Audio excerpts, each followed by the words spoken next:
everybody and welcome back to my channel. Now, I do have to say sorry because normally my October videos have a lot more kind of like artwork and other kind of things going on in the day-to-day postings. However, this time around, due to COVID, I have not been able to do that because I had it myself. As you can see, I look like a panda.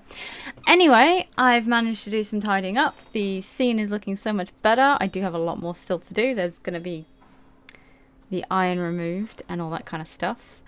However, anyway, this is another Patreon video. I have had a lot of them. I've been catching up because of COVID, other people being sick. You know, life kind of goes on, unfortunately, when you don't want or need it to. So, this is a Patreon request video for my Patreon, Andrew Riley, who, as always, really likes my my artwork videos. So, it's his turn to have an artwork video. So, I hope you enjoy this. Also, this is the first short story I have written in a very long time. I will say there was no beta readers, and I am aware that it's quite short and that it's not 100% great. But as with my poem last time, it's just something to be creative, and Loki's attacking the microphone again. So I'm gonna go. Thank you so much for watching, guys. Take care, have fun, and I will see you next time. Goodbye. Many years ago, there were pools of water that fed the wilds around them. Springs, lakes, small streams, and ponds. Where they sprang from the ground across our world, they brought with them life and strength. Trees and plants sprouted upon their banks, and with their flourishing, animals came to make their homes. Without realizing it, they brought small offerings to the water as well. A shell dropped by a raven as it passed, a flower falling from a monkey's paw as it foraged for fruit, the blood of a jaguar's fresh kill. Sacrifices and gifts bring the attention of spirits, some of them nurturing and some of them not. These spirits set themselves up as guardians of these sources of power, protecting them as well as drawing from its source themselves. These beings and their waters remained mostly unchanged for generations, and as the animals grew up around them, some even became the centres of great cities. A new race of beings had found the power of these places and revered them, at least at first. They offered increasing gifts and sacrifices, sometimes even their own offspring, to appease the spirits of the waters. Some of these beings saw this as a wonderful thing and watched as their powers grew and grew until they really were the godlike beings some spoke of them as.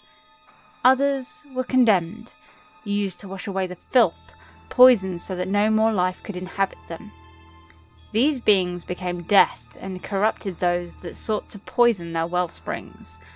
Stories and tales of creatures stealing the young away into their depths became prevalent, and people started to fear these once sacred places. Even for those whose status was originally held in such high regard, the darkness did not pass them by. As time wore on and more people requested their aid, they became weak, their powers drawn down into nothingness, sometimes even causing sickness where none had been before. But this was fixable, with more offerings being given. The priests and priestesses made festivals of such things in hopes that the waters would recover and heal themselves, and therefore create more miracles. As time passed, however, this became a controlled event. The powers rationed by men of means who were cruel and demanded much from their followers, such as to give up their faith in the spirits and follow only the one true God. Even as they managed to gain some control of their followers, some of their followers refused to bow down and gave their own gifts, begging their own favours. Of course, if you were caught, you would be considered a witch and drowned for the privilege. The spirits didn't mind. A sacrifice was a sacrifice after all, and one did not look a gift horse in the mouth. After a time, however, even this started to fail. The humans no longer believed in spirits or gods. They held their new lord, money, above everything, and in their arrogance, the wilds and their waters became corrupted and fell into disrepair. Now, most of the guardians are damaged beings, creatures so debased you would never know them from their noble selves, not even 100 years later. But there are still the odd one or two guarding their pools. The deer is one such being. Its antlers have formed into fungus, growing in an unnatural pattern throughout the years, having never been shed. It is still proud and beautiful, full of life and blessings that it has always been, but it is old and has been guarding this pool for so long, hidden away from prying eyes. It has forgotten what the humans look like. Its only companions are the red-shelled snail and golden snake, though it was never sure if the snake held any natural life, or if, when it was dropped as an offering in these waters, it was granted life. Still the golden scales slither along the trees, and once again the three watch the sunset as it falls upon their sacred lake. One night, though, things are different. Tonight the sunset turns and jumps, leaps and bounds playfully across the sky, and as the sun sets, the colours run together, speeding towards their watery home and gathering itself into the form of a boisterous fox. It greets them without stopping, by joyfully throwing itself around them and trying to cajole them into playing with it. And the little fox stops when they serenely watch it, with tired but dutiful eyes. "What brings you here, O little fox?" asked the snake as she coils her golden length around a branch. "Yes, why do you come to our lovely home?" cries the snail, clinging to the trees as they try to get a better vantage to see this newcomer. "This place is going to be destroyed soon," cried the fox. "I come to lead you to safety. I come to bring you home."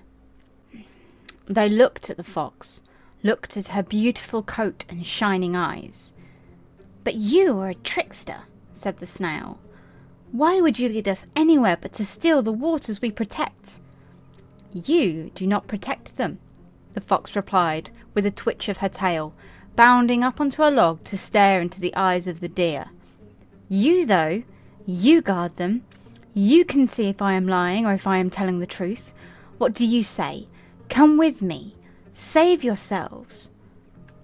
With quiet dignity the deer looked upon the sunset fox.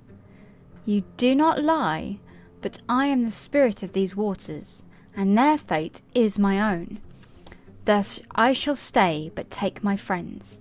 They are young and will grow strong." The fox nodded and took with her the golden snake, coiled about her shoulders, and the little red snail clinging to her brightly coloured tail. The deer stayed and used what magic it had left to sway the humans. The designer was a young and easily influenced dreamer who asked to install a water feature in the tower. The humans drew from the well of the deer, creating a waterfall and allowing others who visited to throw coins into it for wishes. The deer watched it all from its place, now inhabiting a statue near their beloved water, and grew strong and powerful once again. The humans that came here bowed and scraped, starting to offer more than just mere coins to gain a wish. With a grim smile the deer looked on. There was more than one way to be a god to these smaller beings after all, and there was more than one way to make people suffer for the treatment of all others like itself. It would only take time, and the deer had all the time left in the world.